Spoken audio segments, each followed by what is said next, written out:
Bukas si Metropolitan Manila Development Authority o MMDA Chairman Romando Artes na isa publiko ang kanyang Statement of Assets, Liabilities and Net Worth o SALN.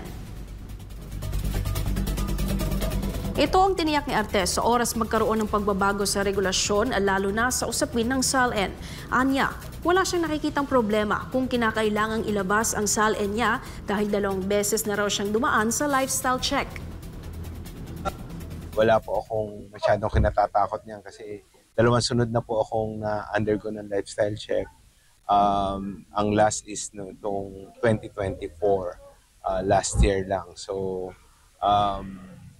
wala naman po akong tinatago at na-clear naman po ako. So, wala po akong problema dyan. Hiling naman ni Artes sa oras isa publiko ang SALN ng mga nasa ahensya ng pamahalaan.